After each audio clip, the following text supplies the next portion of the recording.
Barack Obama has his press conference today, and he lowered the hammer on Republicans a little bit. I think it's fair to say. It was a surprising moment. He talked about jet airplanes, that the Republicans who don't want to tax the wealthy and that they are holding up our ability to raise the debt ceiling because we can't reach a budget reduction plan because Republicans won't agree to increase revenue by raising taxes, even on the richest Americans.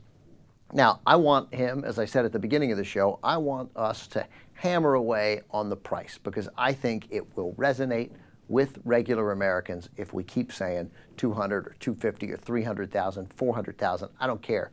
Pick a number with a bunch of zeros after it and hammer away that these people aren't paying their fair share, that they've gotten how many tax breaks since Bill Clinton left office, and now we don't have any money, and now they've got to pay, and that's frickin' that.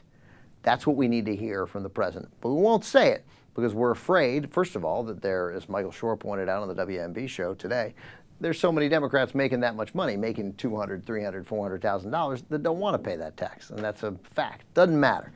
You want to appeal to middle-class Americans, you start talking about that. Start talking about it again and again, but we won't do it. We've picked something else to talk about, private jets. I think it's kind of lame to talk about private jets because I don't think it resonates because instinctively people know how many people have private jets. Not that many. I really don't think it's as effective, but at least the Obama administration is going to try it. So he starts talking about how Democrats are willing to cut some entitlement programs and they're willing to give up programs to help the middle class and to help the poor. They're willing to make sacrifices, but Republicans aren't. He's really calling them out on it because they are refusing to tax the very wealthy, big oil he talked about, and the private jets. So let's start with clip 8. This is Obama saying everybody's willing to sacrifice except the Republicans. He calls them out in unusual fashion at today's press conference. The Republicans say they want to reduce the deficit. Every single observer who's not an elected official, who's not a politician, says we can't reduce our deficit in the scale and scope that we need to without having a balanced approach that looks at everything. Democrats have to accept some painful spending cuts that hurt some of our constituencies and we may not like. And we've shown a willingness to do that for the greater good.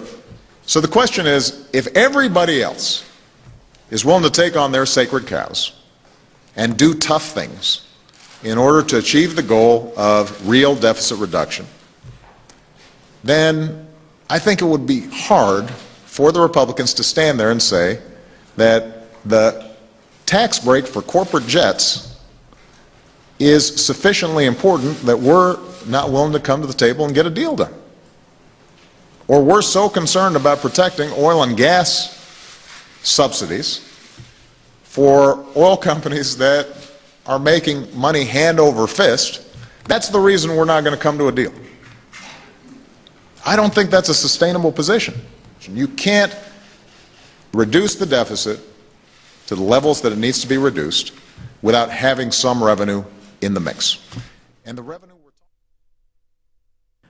All right, so there's the president lowering the sum hammer. It's interesting that at no point can he use the phrase, no one gets to say anymore, we need to raise taxes, because those words are like a political killer. So Democrats have now trotted out the phrase revenue raisers, which Republicans, at least to their credit, are correctly saying, hey man, they mean raise your taxes. And guess what? They do mean raise your taxes, but they really mean raise taxes on the wealthy.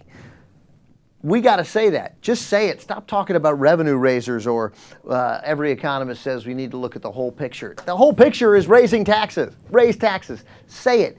Act like something matters to you. Act like you're being honest. And I swear people will respond if you consistently act like it and don't act like it in the Barack Obama way.